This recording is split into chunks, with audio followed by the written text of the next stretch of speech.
کہ اس بستی کو حضرت جبرائیل علیہ السلام انگلی کے توڑے پر اٹھا کر لے گئے اور آسمان سے پٹک دیا اسے. تو لواطت بہت بڑا گناہ ہے. اور ایک آخری گناہ، اب تک گناہ ہو گئے ہیں 16، اور یہ آخری گناہ ہے جو 17واں گناہ ہے. اس کا تعلق پورے بدن سے ہے، پورے بدن سے ہے، اور وہ گناہ ہے ماں باپ کی نافرمانی کرنا. میرے بھائیوں، ماں باپ بہت بڑی دولت ہے. قرآن کریم میں اللہ تعالیٰ کے حق کے بعد دوسرا حق ماں باپ کا بتایا. وَقَضَىٰ رَبُّكَ أَلَّا تَعْبُدُوا إِلَّا إِيَّاهُ وَبِالْوَالِدَيْنِ إِحْسَانًا. والدین کے ساتھ حسن سلوک کرنے کو کہا. آج والدین کو لوگ مانتے ہیں. ماں باپ جب تک کمانے کی طاقت رکھتے ہیں وہاں تک ماں باپ کی خدمت کرنے والے آگے پیچھے رہتے ہیں کہ میں آپ کی خدمت کرتا ہوں. لیکن جب ماں باپ بوڑھے ہو جاتے ہیں، خدمت کرنے کی ضرورت پڑتی ہے، تو لوگ انہیں دھکے دیتے ہیں. یہ بہت بڑی دولت ہے. جس کے پاس نہیں ہے ان سے پوچھئے کہ ماں کتنی بڑی دولت ہے اور باپ کتنی بڑی دولت ہے. بشر الحافی کا واقعہ لوگوں نے لکھا ہے. ایک دن ان کی بہن نے انہیں بلایا کہ آپ کو دعوت ہے. کھانے کے لیے دسترخوان پر پہنچے اپنی بہن کے گھر پر. وہاں مچھلی سامنے پیش کی گئی.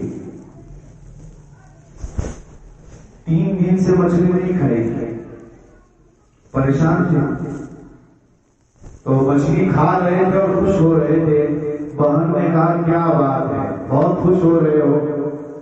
پھر انہوں نے پوچھ لیا کہ آپ نے مچھلی کھلائی آج اور بہت دن کے بعد بلایا. کہ امی جان کا انتقال ہو چکا تھا پہلے، خواب میں آئی اور کہا بشر کو مچھلی کھلا، اس لیے کہ وہ 3 دن سے پریشان ہے، اس کے پاس پیسے نہیں ہیں. تو بشر الحافی رونے لگے اور کہنے لگے کیسی ہے میری ماں کہ میرے جانے کے بعد بھی میری فکر کر رہی ہے، ان کے جانے کے بعد بھی میری فکر کر رہی ہے دنیا سے. اس لیے میرے بھائیوں، ماں کی قدر کیجیے. وہ ایک بہت بڑا زاہد تھا، جریج نام کا، بہت مشہور ہے، جس کا واقعہ لوگوں نے نقل کیا ہے اور اکثر لوگ بیان کرتے ہیں کہ بہت اپنے جو ہے عبادت خانے میں عبادت کرتا رہتا تھا اور اس کی ماں دروازے پر آ کر دستک دیتی تھی. یہ صرف اس لیے بیان کر رہا ہوں کہ اگر ماں باپ کی نافرمانی کی اور ماں کا کلیجہ تھرتھرا گیا، کانپ گیا، تو بچہ محروم ہو جائے گا. اندازہ ہے وہ جریج زاہد جو تھا بہت بڑا عبادت گزار، اس کی ماں جو ہے دروازے پر آتی تھی، دروازہ کھٹکھٹاتی تھی. جریج نماز میں ہوتے تھے. وہ سوچتے تھے کہ ایک طرف میرا اللہ سے کانٹیکٹ ہے، ایک طرف میری ماں دروازے پر ہے، کروں تو کیا کروں. بہت پریشان ہے. بہت سوچنے کے بعد کہا نہیں، نماز ضروری ہے.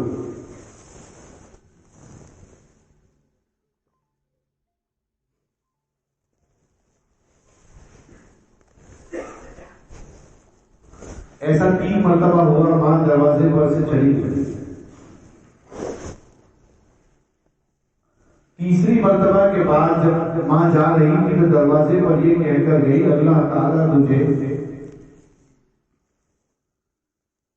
کسی فاحشہ عورت کے ذریعے سے بدنام کر دے، غلط عورت کے ذریعے سے، بدکار عورت کے ذریعے سے تجھے بدنام کر دے.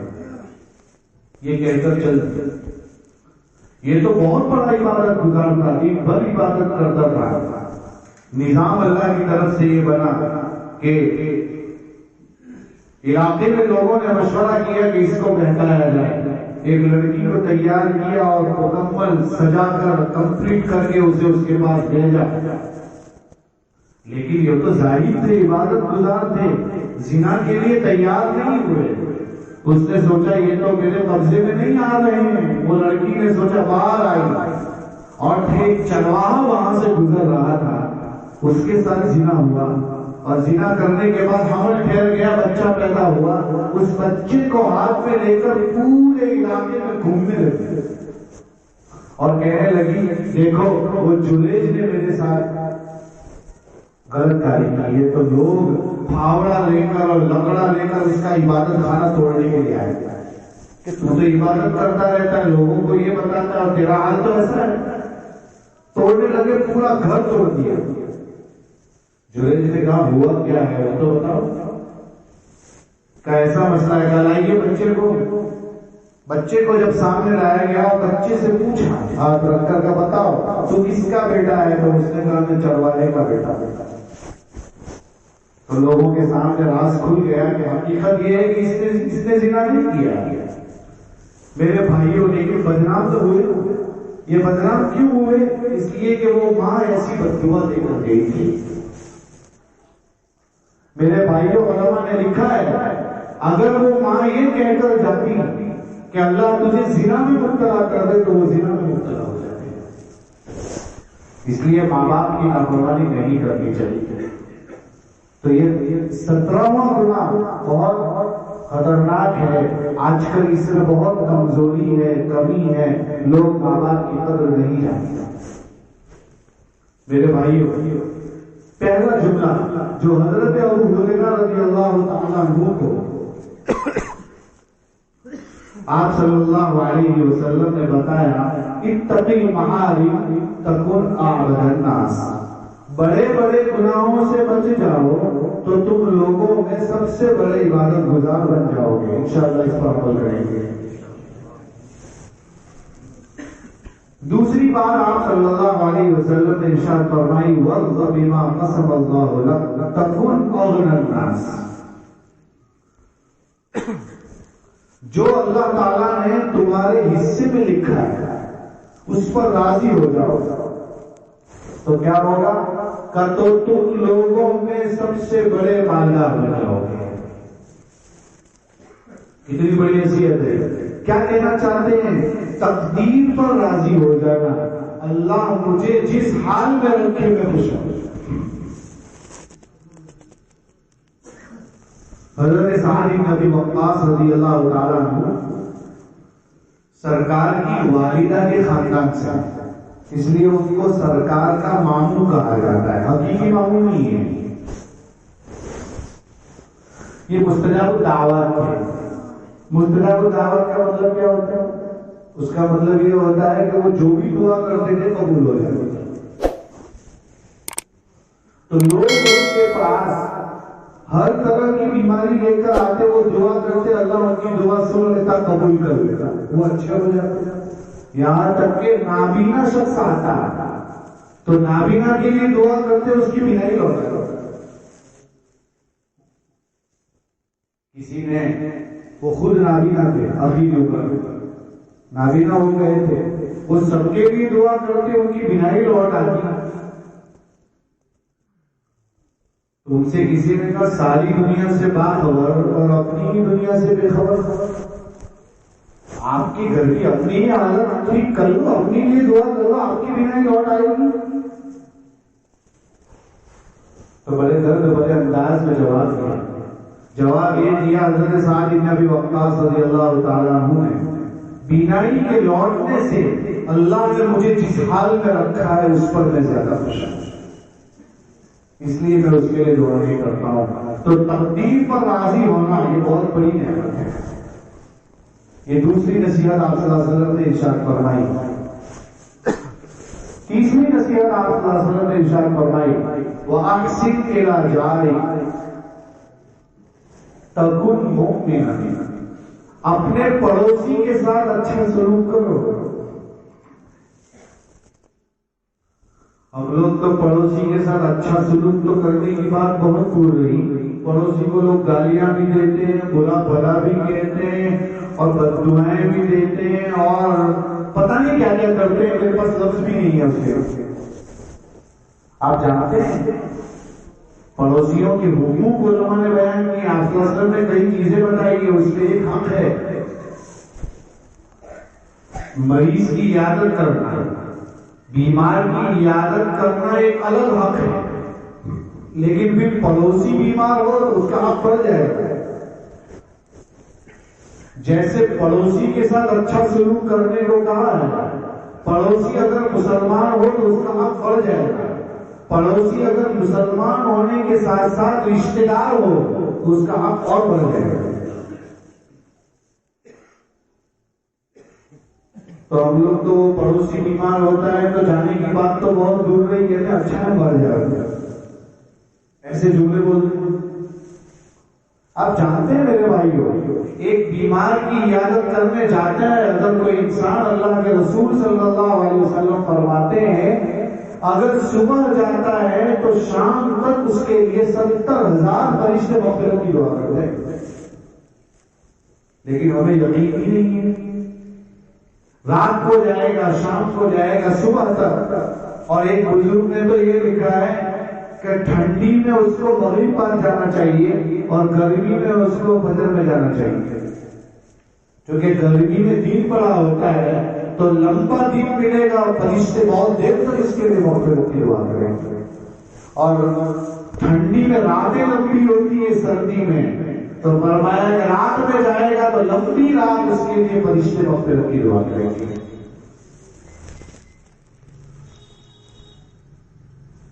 عبداللہ بن مبارک رحمۃ اللہ علیہ کا وہ واقعہ بہت مشہور ہے جو غالباً شیخ عائض القرنی نے نقل کیا ہے کہ عبداللہ بن مبارک رحمۃ اللہ علیہ کے گھر کا جو پڑوسی تھا وہ یہودی تھا، اس نے اپنا گھر بیچنے کے لیے نکالا تھا،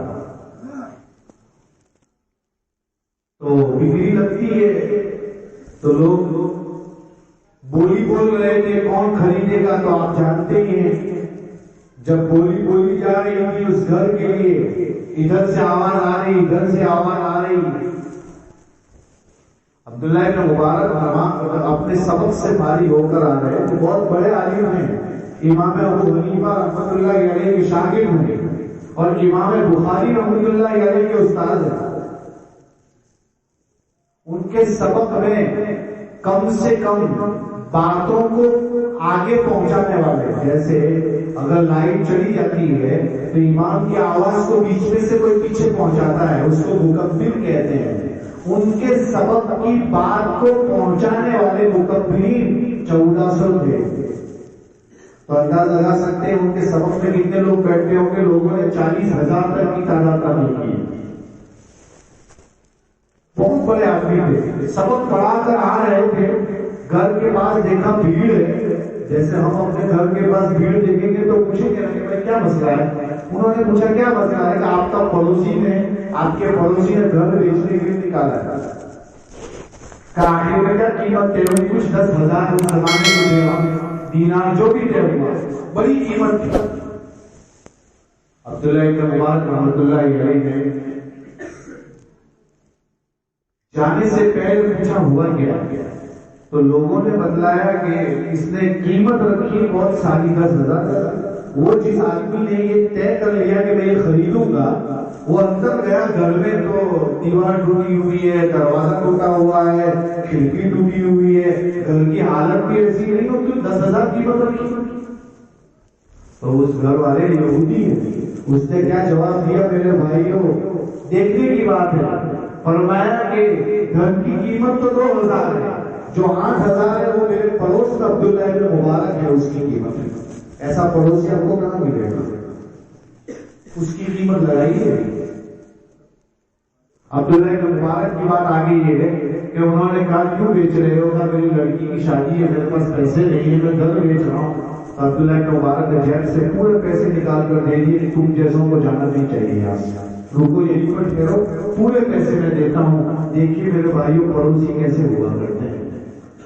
آج کل ایک پڑوسی دوسرے پڑوسی کے ساتھ حسن سلوک تو بہت دور رہا، چھوٹا سا حق بھی ادا نہیں کرتا ہے۔ تو آپ صلی اللہ علیہ وسلم کیا فرماتے ہیں، اپنے پڑوسی کے ساتھ اچھا سلوک کرو گے تو کامل مومن ہو جاؤ گے۔ کتنی بڑی بات ہے۔ ہمارے استاد تھے حضرت مولانا ذوالفقار صاحب رحمۃ اللہ علیہ، وہ فرمایا کرتے تھے کہ میں ایک بار لندن گیا تو لندن میں جب شہری کر رہا تھا تو لوگوں نے میرے سامنے پیپر پلیٹ پیش کی، کھانے میں بھی پیپر پلیٹ، گلاس بھی پیپر گلاس. میں نے پوچھا بھائی کیا بات ہے، شہری میں تیرے یہاں مہمان آیا ہوں اور تم کانچ کے گلاس بھی نہیں ہے تیرے پاس، اسٹیل کے گلاس بھی نہیں ہے. تو اس نے کہا کہ صبح اٹھے میرے اس طرف بھی کرسچن رہتا ہے، اس طرف بھی کرسچن رہتا ہے، اسٹیل کے برتنوں میں، کانچ کے برتنوں میں دھوتے وقت، نکالتے وقت آواز آتی ہے، شاید کسی کی نیند خراب ہوگی، اور میں نہیں چاہتا کہ میں شہری میں اٹھوں اور کسی کو تکلیف پہنچاؤں. دیکھیے پڑوسی کی فکر کتنی ہو رہی ہے. میرے بھائیوں، پڑوسی کے ساتھ اچھا سلوک کیجیے. علماء نے 40 گھر تک پڑوسی بتایا. یہ نہیں کہ میرے بازو میں کوئی رہتا ہے، وہ تو بہت دور رہتا ہے. اپنے اطراف والوں کا خیال رکھنا چاہیے، فکر کرنی چاہیے، ایک دوسرے کے لیے درد رکھنا چاہیے. یہ تیسری نصیحت ہے. چوتھی نصیحت آپ صلی اللہ علیہ وسلم نے فرمائی، وَأَحِبَّ لِنَفْسِكَ وَأَحِبَّ لِلنَّاسِ مَا تُحِبُّ لِنَفْسِكَ. لوگوں کے لیے وہ چاہو جو تم اپنے لیے چاہو. ہمارا حال کیسا ہے، اپنے لیے کچھ بھی ہو، دوسروں کے لیے اچھا نہیں چاہتے. یہ چوتھی نصیحت ہے. اپنے لیے جو چاہتے ہو وہ لوگوں کے لیے چاہو، چونکہ وہ بھی آپ کا بھائی ہے، آپ اس کے لیے بلند کو چاہتے ہیں. اور آخری نصیحت آپ صلی اللہ علیہ وسلم نے ارشاد فرمائی، لا تکثر الضحك. زیادہ مت ہنسو، زیادہ مت ہنسو، اس لیے کہ زیادہ ہنسنا دل کو مردہ کر دیتا ہے. ہنسنا زیادہ نہیں ہے. عبداللہ بن عباس رضی اللہ تعالیٰ عنہما سے قرآن کی سورہ کہف کی ایک آیت ہے، ما لهذا الکتاب لا یغادر صغیرۃ ولا کبیرۃ الا احصاها. اس آیت کے متعلق پوچھا، اس آیت کا ترجمہ ہے نامہ اعمال کو کیا ہو گیا کہ وہ چھوٹے گناہ بھی نہیں چھوڑ رہا ہے اور بڑے گناہ بھی نہیں چھوڑ رہا ہے، سب لکھتی ہیں اندر. تو پوچھا گیا عبداللہ بن عباس سے، اس صغیرہ سے مراد کیا ہے، چھوٹا گناہ کون سا ہے؟ تو کیا جواب دیا معلوم ہے؟ فرمایا چھوٹے گناہ سے مراد بغیر موقع کے ہنسنا، بے جا ہنسنا، یہ چھوٹا گناہ ہے. اور ہم لوگ تو اتنا ہنستے ہیں کہ اس کی کوئی لمٹ ہی نہیں ہے ہمارے پاس. اس کی فکر کرنی چاہیے، اس سے دل مردہ ہو جاتا ہے. فَلْيَضْحَكُوا قَلِيلًا وَلْيَبْكُوا كَثِيرًا. قرآن کہتا ہے کم ہنسو، اور حضرت تھانوی فرماتے ہیں ہنسو ہی مت. بعض بزرگوں کے بارے میں تو ہے کہ وہ پوری زندگی نہیں ہنسے. ان سے پوچھا آپ ہنستے نہیں ہیں؟ کہ جس کے سامنے 3000 سال گرم کی ہوئی آگ ہو، جہنم ہو، اس کو کیسے ہنسی آئے گی؟ تو ہمیں فکر کرنی چاہیے. 5 نصیحتیں ہیں. کیا ہے 5 نصیحتیں؟ پیغام لے کر جائیے. 5 نصیحتوں میں پہلی نصیحت جو آپ صلی اللہ علیہ وسلم نے ارشاد فرمائی، بڑے بڑے گناہوں سے بچ جاؤ تو تم لوگوں میں سب سے بڑی عبادت گزار بن جاؤ. دوسری نصیحت فرمائی، جو اللہ تعالیٰ آپ کے لیے مقدر فرمائے اس پر راضی ہو جاؤ تو تم سب سے بڑے مالدار بن جاؤ، اس سے بڑا مالدار کوئی نہیں. اور تیسری نصیحت کیا فرمائی؟ پڑوسی کے ساتھ اچھا سلوک کرو تو کامل مومن ہو جاؤ. چوتھی نصیحت یہ فرمائی کہ تم اپنے لیے جو پسند کرتے ہو وہ لوگوں کے لیے پسند کرو تو تم کامل مسلمان ہو جاؤ. اور آخری نصیحت یہ فرمائی، ہنسو مت زیادہ، اس لیے کہ زیادہ ہنسنا دلوں کو مردہ کر دیتا ہے. میرے بھائیوں، آپ انداز لگا سکتے ہیں کہ آپ صلی اللہ علیہ وسلم نے ہاتھ پکڑ کر ابو ہریرہ سے کہا تھا کہ ان 5 باتوں کو خود بھی عمل کرنا ہے اور لوگوں کو پہنچانا بھی ہے، سکھانا بھی ہے. کیسا عمل کیا ہوگا کہ 1400 سال نہیں 1444 سال گزر چکے ہیں، اس کے باوجود بھی آج وہ حدیث زندہ ہے.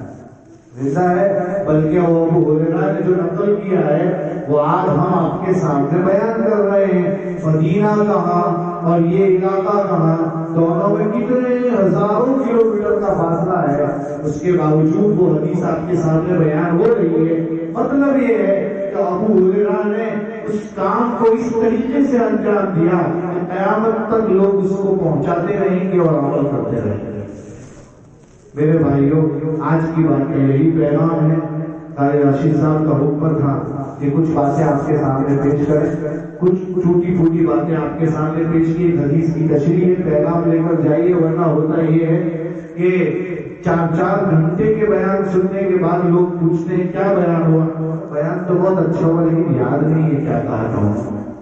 تو اصل تو کچھ باتیں لے کر جانا چاہیے، کچھ سن کر جانا چاہیے، عمل کرنے کے ارادے سے اٹھنا چاہیے۔ بڑی رات ہے، اس میں کوئی لمبی باتیں نہیں ہوتی، دل بیٹھنا نہیں ہوتا، لیکن یہ پروگرام رکھنے کا مقصد یہ ہوتا ہے کہ آپ کے سامنے کچھ نیلی باتیں آ جائیں اس بہانے سے، چونکہ اس رات میں ایسے ایسے لوگ آ جاتے ہیں جس نے پورے سال مسجد دیکھی نہیں ہوتی، وہ کبھی کبھی ہی نظر آتے ہیں، رمضان میں آتے ہیں، یہ بڑی راتوں میں آتے ہیں، عید کے دن آتے ہیں، وہ بہت مشہور ہوتے ہیں، بہت مشہور ہے نا 8 کی 8 کی 360 کی، وہ 3-4 نمازیں ہی پڑھتے ہیں، اس کے علاوہ کچھ بھی چاہ رہتا ہے، تو وہ سب لوگ آ جاتے ہیں۔ شاید اس رات کی برکت سے اور ان بزرگوں کی بڑوں کی باتوں کی برکت سے اللہ تعالیٰ اس کے دل کو زندہ کر دے اور نمازی بن جائے، مسجدوں میں آ جائے۔ تو اس کی فکر کرنے کی ضرورت ہے۔ میں انہی چند گزارشات پر اپنی بات ختم کرتا ہوں۔ اللہ تعالیٰ سب سے پہلے مجھے اس پر عمل کرنے کی توفیق عطا فرمائے، ہم سب کو اس رات کی قدردانی نصیب فرمائے۔ رمضان بہت قریب آ رہا ہے، اس کی تیاری ہم سب کو اسی دن سے کرنی چاہیے، فکر کرنی چاہیے، رمضان تک پہنچنے کی دعا کرنی چاہیے۔ خوش نصیب لوگوں کو ماہ مبارک نصیب ہوتا ہے، سب کو نہیں ہوتا۔ جب رمضان عید کا چاند نظر آتا ہے تو لوگ خوشیاں منا رہے ہوتے ہیں اور بزرگان دین کی چیخیں نکل جاتی ہیں، اس لیے روتے ہیں کہ پتہ نہیں آئندہ یہ رمضان نصیب ہوگا کہ نہیں۔ تو ہمیں اس مہینے کی فکر کرنی ہے، وہاں تک پہنچنے کے لیے دعائیں کرنی ہے کہ اللہ میری عمروں میں برکت دے، صحت دے، سلامتی دے، تاکہ میں عافیت کے ساتھ رمضان کی قدر کرنے والا بن جاؤں۔ امید ہے کہ ہم سب ان باتوں پر عمل کریں گے، اللہ تعالیٰ ہمیں عمل کرنے کی توفیق عطا فرمائے، آمین۔ وآخر دعوانا الحمدللہ رب العالمین۔